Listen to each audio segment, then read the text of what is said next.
जादुई नशीली ट्रेन। समसपुर गांव में पिंका और चिंका नाम के दो दोस्त रहते थे। उन दोनों का शराब का कारोबार था। उन लोगों ने गांव के बाहर एक शराब की दुकान खोल रखी थी और साथ में ही एक खाने पीने की दुकान भी।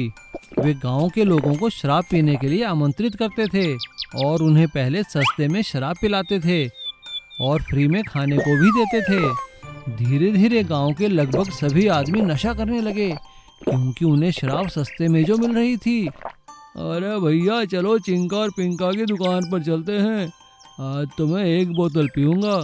अरे तो मैं दो पी लूंगा भैया, तो फिक्र क्यों करते हो, वहाँ खाने को भी तो मुफ्त मिलेगा।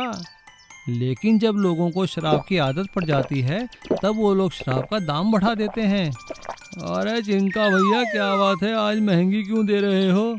अरे तो मैं क्या करूं, जब ऊपर से ही दारू महंगी हो गई है तो तुम्हें महंगी ही मिलेगी ना। जब सस्ती थी तो सस्ती पिलाई। क्योंकि लोगों को शराब की लत लग चुकी थी इसलिए लोग ज्यादा पैसे देकर शराब पीने लगे। गांव की सभी औरतें परेशान हो गईं। प्रधान जी, आप ये कारोबार बंद कराते हैं या हम ही इन्हें सबक सिखा दें? सबने मिलकर शराबबंदी के खिलाफ मोर्चा निकाला। शराब का कारोबार बंद करो, बंद करो। पुलिस प्रशासन ने औरतों की बातें मानकर चिंका और पिंका का शराब का कारोबार बंद करवा दिया। ये देखकर चिंका और पिंका परेशान हो गए। अरे भाई चिंका क्या करेंगे हम? अरे पिंका तू घबराता क्यों है, मेरी नशीली ट्रेन काम आएगी। क्या कहा? नशीली ट्रेन? ये क्या है भाई? चल मैं तुझे दिखाता हूँ। चिंका पिंका को गांव के पास की पुराने रेलवे लाइन में खड़ी एक पुरानी ट्रेन के पास ले गया। पिंका देखकर हैरान रह गया। ट्रेन की एक बोगी पूरी शराब की पेटियों से भरी हुई थी। अब दोनों ने वहीं से चोरी छिपे अपना शराब का कारोबार शुरू किया और गांव के आदमी फिर से नशा करने लगे।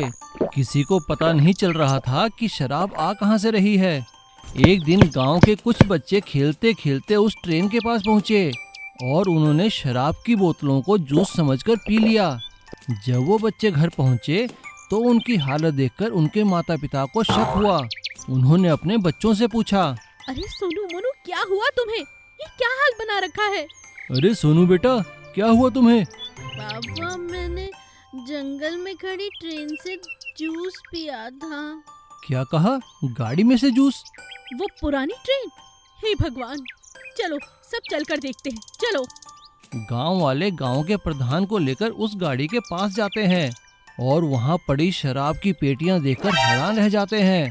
वो सभी समझ जाते हैं कि ये चिंका और पिंका का ही काम होगा। वो लोग पुलिस को बुला लेते हैं और सारी शराब की पेटियों को नष्ट कर देते हैं। चिंका अपना सिर पकड़कर रोने लगता है। अरे मेरी जादुई नशीली ट्रेन।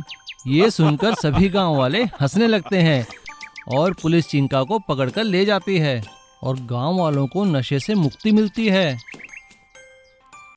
चमत्कारी गाय। एक गांव में रामू और माला करके पति पत्नी रहते थे। उनका एक बेटा था शरद और एक बेटी थी स्वप्ना। रामू के पास एक गाय भी थी जिसका दूध बेचकर वह अपने घर का पालन पोषण करता था। इतने साल ये काम करके रामू भी बहुत बूढ़ा हो चुका था। रामू एक दिन सबको बुलाकर ऐसा कहा, अब मुझसे ये काम नहीं होगा बेटा, मैं बहुत कमजोर हो चुका हूँ। अब से शरद को ही सारा काम संभालना होगा। जी पिताजी, आप बिल्कुल फिक्र मत कीजिए, मैं सब कुछ संभाल लूंगा। लेकिन शरद को गाय का देखभाल करना और दूध निकालना तो नहीं आता। इसीलिए वह अपने माँ के पास गया और कहा, माँ मुझे पता नहीं चल रहा है कि कैसे ये सब काम मैं अकेले करूं। मुझे तो कुछ भी पता नहीं चल रहा है। तभी ये सब बातें सुन रही उसकी बहन स्वप्ना बोली, भैया तुम फिक्र मत करो, मैं तुम्हारे साथ रहूंगी। मैं कुछ न कुछ करूंगी, बस तुम मेरे बात में हाँ मिलाते जाओ। उसी दिन एक आदमी दूध के लिए उनके घर आया। अरे शरद बेटा, मुझे कुछ दूध चाहिए। मेरा बेटा बहुत बीमार है। इस गांव में आपके यहाँ ही सबसे अच्छे दूध मिलते हैं ना, इसीलिए आप मुझे 1 लीटर दूध देना। जब शरद और स्वप्ना दूध के लिए गाय के पास जाकर दूध निकाला तभी गाय सिर्फ आधा लीटर ही दूध देती है। शरद जब दूध उस आदमी को दिया, ये क्या है बेटा? ये तो सिर्फ आधा लीटर ही दूध है। तभी शरद कुछ बोलने से पहले ही स्वप्ना ने बोली, काका, ये तो चमत्कारी गाय का दूध है। आपने बोला ना कि आपके बेटे की तबीयत ठीक नहीं है, जरा ये दूध तो उसको पिलाकर देखिए, जादू हो जाएगा, जादू। अच्छा बेटी, ये तो बहुत अच्छी बात है ना। ऐसा बोलते ही वह आदमी चला जाता है। कुछ दिन गुजर जाते हैं, फिर वही आदमी शरद के घर आता है। बेटा शरद और स्वप्ना, आप कहाँ हो? आपने जो भी बात बोली वो बिल्कुल सही निकली। मेरे बेटे की तबीयत बिल्कुल ठीक हो गया है। आपको बहुत धन्यवाद। ये लो कुछ पैसे, आप दोनों की भला हो। जब ये बात गांव में फैल गया, सभी लोग उस चमत्कारी गाय का दूध पीने के लिए उसके घर के सामने लाइन लगा देते हैं। अचानक उस चमत्कारी गाय का दूध फेमस हो जाती है और उनका सेल्स बढ़ जाते हैं। लेकिन शरद को ये बात समझ में नहीं आया और स्वप्ना से पूछा, लेकिन स्वप्ना, आखिर बात क्या है? ये सब कैसे हो गया? भैया कुछ नहीं, मैंने कहीं पढ़ा है कि जड़ी बूटियां और कुछ ऑर्गेनिक दाना खाने से दूध की विशिष्टता बढ़ जाती है।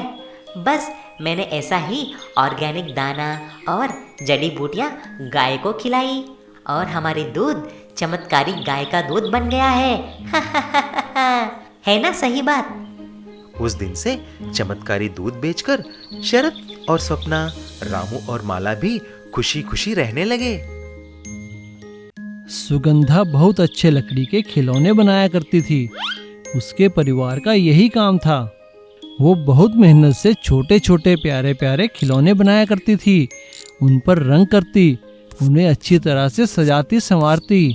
उसके खिलौनों में चिड़िया, घर, गाड़ी, हाथी, घोड़ा, कई तरह के खिलौने शामिल होते थे और वो उन्हें खुद बाजार में बेचने जाया करती थी। ले लो लकड़ी के खिलौने ले लो, प्लास्टिक से अच्छे हैं और बहुत सस्ते हैं।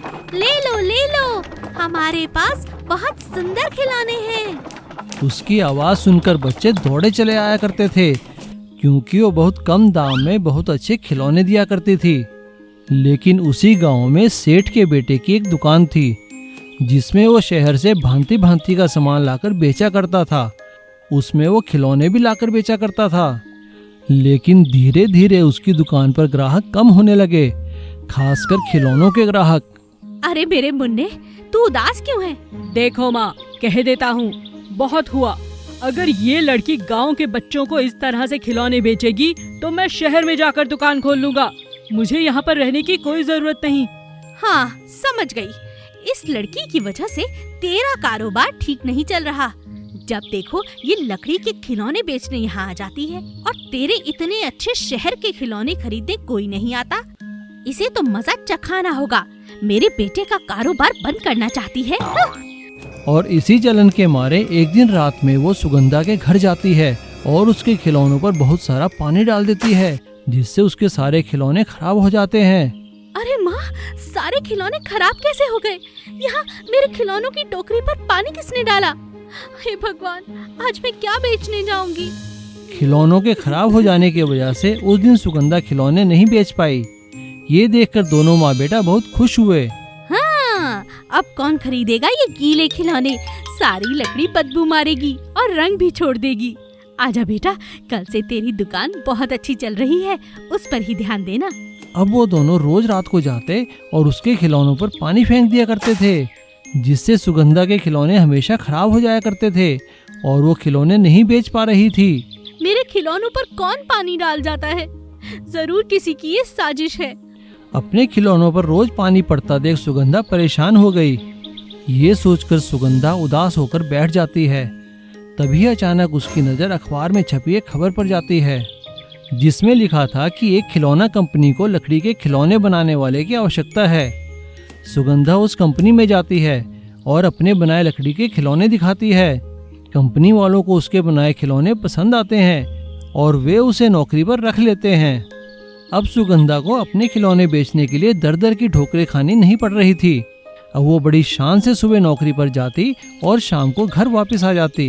ये देखकर गांव के बच्चों ने सुगंधा से कहा, दीदी दीदी, अब तो तुम्हारी नौकरी लग गई है, लेकिन फिर भी हमें तुम्हारे खिलौने चाहिए। क्या रविवार के दिन जब तुम्हारी छुट्टी होती है हम तुम्हारे घर में आकर खिलौने खरीद लिया करें?